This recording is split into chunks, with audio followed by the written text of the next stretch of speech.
Om Swastiastu. Sebelum saya melanjutkan video yang kemarin tentang urip manusia, saya memperkenalkan diri dulu. Nama saya Jero Gede Batu Lumbang. Saya buat video ini tanggal 28 April 2020. Oke, setiap kelahiran manusia semuanya berbeda-beda. Walaupun dia kembar, tetap akan membedakan kematiannya. Misalnya Sabtowara dan Pancawara. Sabtu itu Minggu, Senin, Selasa, Rabu, Kamis, Jumat, Sabtu. Kalau Pancawara itu manis paling ponoge klion. Nah, kita beritahu kalau Senin jumlahnya 4, kalau Rabu, Selasa jumlahnya 3, Rabu jumlahnya 7, Kamis jumlahnya 8, Jumat jumlahnya 6, Sabtu jumlahnya 9, Minggu jumlahnya 5. Kalau manis jumlah 5, paing jumlahnya 9, kalau pon jumlahnya 7, kalau wage jumlahnya 4, kalau kliwon jumlahnya 8. Sekarang untuk mengetahui akhir umurnya itu, misalnya contoh satu saya kasih tahu, kelahirannya misalnya Minggu wage. Minggu jumlahnya 5, wage jumlahnya 4. Minggu jumlahnya 5, wage jumlahnya 4. 4 tambah 5 adalah 9. Berarti 9 dikali 6, berarti 9 dikali 6 berarti uripnya kurang lebih 54. Misalnya Selasa wage, kelahiran Selasa jumlahnya 3, wage jumlahnya 4, berarti 7. 7 dikali 6 berarti itu 42. Di dalam uripnya itu sekarang, apabila dia misalnya Sabtu paing kelahirannya 9 tambah 8, Sabtu 9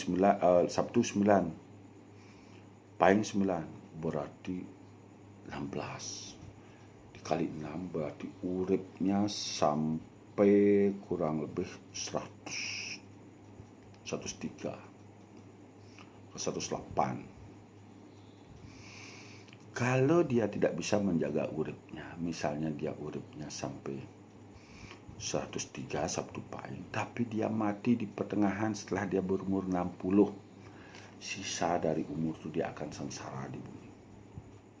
Makanya melahang nyaga uripe, luwung nyaga uripe dengan cara gimana? Baktikan leluhur, bersihkan diri, berbuat baik. Semakin panjang urip kita, semakin bagus sebenarnya, tapi yang penting kita bisa merawatnya biar bisa panjang. Misalnya uripnya Selasa wage, umurnya yang 42 tahun. Apabila dia bisa memperpanjang dirinya lebih daripada itu bagus. Misalnya 42 tahun uripnya, ternyata bisa dialah hidup sampai 84 tahun, berarti dia sudah 2 kali kelahiran. Sudah bagus itu. Berarti dia gak akan tersesat. Apabila belum kelahirannya uripnya tuh habis, dia sudah meninggal, berarti itu kesengsaraan yang akan dia temui. Maka ada kelahiran balik. Disinilah hidup kita harus mengerti tentang kelahiran kita. Luwung ngaba angkehane, gitu orang bilang. Jagalah dirimu dengan berbuat baik, biar kamu tidak mati sebelum kematianmu tiba. Oke, setelah orang mati itu nanti berjalan dia terus. Kalau dia tidak sepatutnya belum mati, dia sudah mati duluan, di sana dia akan tersesat di Tegal Penangsaran.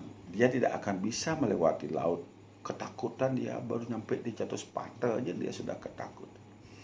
Di sini dah peran sentanonya harus berbuat. Di saat akan melewati ke tengah yang segala, di sini dah harus sentanonya berbuat. Pada saat meninggal akan nganyut, akan melepas dia. Di sana kan ada kidungnya. Durasan Bapa memarga. Nah, itu yang antar bapaknya menjalan. Mogi boleh gana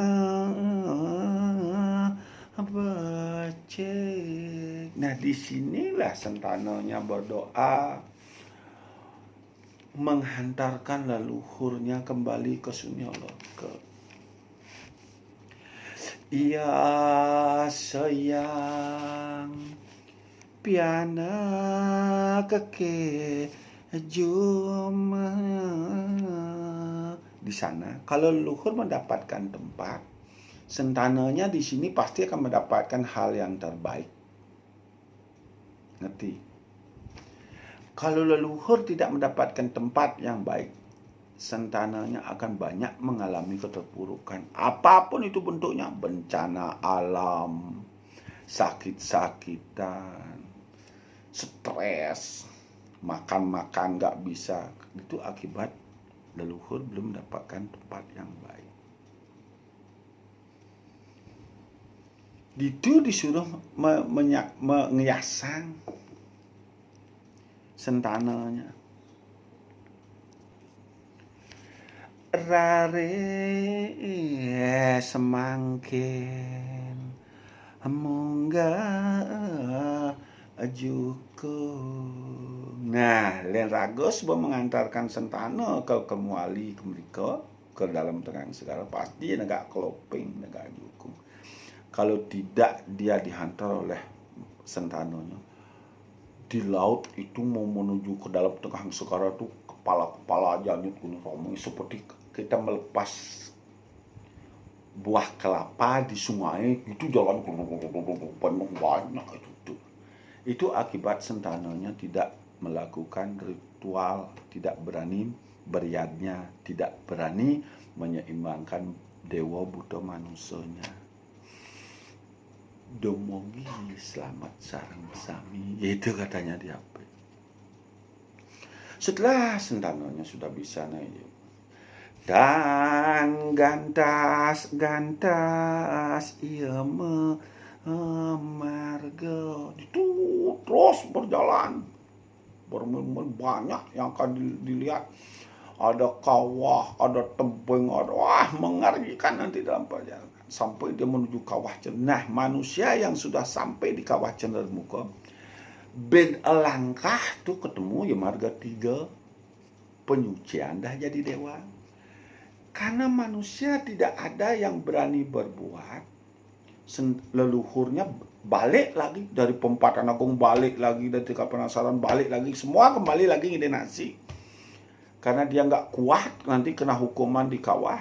Kalau dihantar oleh sentananya, leluhurnya bisa melewati kawah Candramuka langsung penyucian di marga 3. Begitu dia penyucian marga 3, wah sudah luar biasa, sudah menjadi dewa. Lagi satu langkah saja sudah dia menuju ke Sabta Petala Maraga Dewa. Leluhur raga tedun ke Sabta Petala. Semasih ngaben, semasih dia dalam kayangan, sampai dimanapun leluhur kita itu masih berupa buta kala gitu tuh masih tuh berupa namo. Nah itulah kita angkat ya, beliau kembali.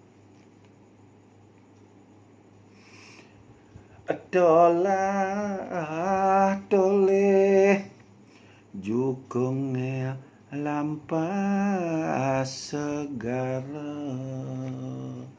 Di sini dah leluhurnya kalau sudah akan bisa diantar oleh sentananya. Sejahat-jahat apapun perbuatan leluhur, sejelek-jelek apapun perbuatan leluhur, kalau sentananya berbuat melakukan penyeimbangan bumi, berbuah suah, dewa buta manusia, leluhurnya akan bisa terangkat dari kawah candra di muka biar bisa melakukan penyucian di marga 3. Sentananya akan mendapatkan tempat, sentananya akan diberikan kesempatan baik di bumi. Sebaik apapun perbuatan leluhur sebelumnya, kalau sentananya berbuat hal yang buruk, ya senang rebeda, senang memirat, senang ngemitin kurang timpal, berjinah dan sebagainya. Leluhur yang sudah mendapat surga pun akan ditarik lagi kembali dilebok di kawah candra di muka. Itulah hukum sebab akibat antar manusia dewa buta. Kenten yang jelaskan dumun yang tentang leluhur melakukan penyucian ke marga 3 menuju Sabda Petara. Nah, ternyata sebelumnya itu dia pernah memiliki teman, ternyata temannya sudah di surga, di Sabda Petara. Di sana ada saling kontak-kontak. Yan, di jana yan. Oh, cang sebut di surga. Aduh, cang nu di neraka nak cang dot ketemu jaci makelo je cang sebut nenek di ni. Kengken itu waduh jok panas di ni ada neraka panas. Maka manusia kepanasan jadi karena leluhurnya lebok. Jadi buta, jadi kala, jadi dengan kepanasan manusia sekarang mengkap terbikul di tahun 2020 nih. Tahun bikul, tahun tikus. Tikus yang itu mengkap dia cuma ini pas seduk mare pesu ngalemah kata-kata. Nah, kita ada itu di tahun 2020 ini. Seperti tikus. Keluar hanya cari makan aja, sisanya udah ngoyong di rumah, diam. Ini sampai tahun 2020 habis baru kita akan baru bisa bebas sedikit. Ini akan lama ini, jangankan mau berbisnis, berusaha, kita bisa makan. Jadi tahun 2020 ini udah bersyukur. Disinilah kita diharap untuk berbuat agar kita leluhur tidak kepanasan, karena kepanasan leluhur sana kita pun bingung kepanasan di sini. Disinilah erat hubungan kita sama leluhur. Nah, setelah dia kontak-kontak wayan sama si Dadap dari neraka sama dia Yan dot ke neraka, apa sing dadi le neraka ke swarga sing dadi ke neraka lagi sing dadi. Nah, lagi tolong ketemu di tengah-tengah kan lan. Ngai jembatan, dia nak ngai jembatan ngai jembatan proyek sudah diukur. Seret ternyata di neraka sebuah ngai jembatan sebuah kan tengah jembatan di swarga konden ngai jembatan ketemu mai jo kosong nu di ini bawa di tengah-tengah mau ketemu tengah-tengah. Dia pun ya nanti sing ngai jembatan nan yang kudiancak ngai jembatan yang di swarga. Kong kontraktor arsitek konyang di neraka cancet sing kan nyedang di ni gitu ya. Nah, akhirnya berjalan antara surga dan neraka. Di sini dah apabila manusia tidak berbuat ke depannya, leluhur akan semakin lama kepanasan, semakin lama leluhur terjebak di tempat yang tidak sepatutnya, semakin lama kita akan kena sengsara seperti sekarang. Itu yang saya jelaskan. Kalau berkenan para pemirsa, para semeton sami mau berbuat untuk menyeimbangkan buta dewa manusia, bukan untuk orang lain, ini untuk diri sendiri aja dulu. Bergabung satu keluarga, jak kuda satu keluarga tu lenjak daso, lenjak duang daso, bergabung angkat leluhurnya sama-sama. Aman dah, ringan dah kita semua. Itu yang utama sekarang. Kalau kita bilang bahwa tidak pernah bayarnya, kawan tiap nyarinya bom kalbong anu di pempatan sebuah ngai kare koni bong ko sekolah pegedean sebuah. Tapi karena ini sudah waktunya peleburan, mau nggak mau kita harus berbuat suang-suang untuk menyelamatkan diri masing-masing, ibaratnya gempa. Kalau gempa kan nggak bisa tolong menolong, kita berbuatlah pada untuk diri sendiri. Biar kita selamat ke depannya. Suksma.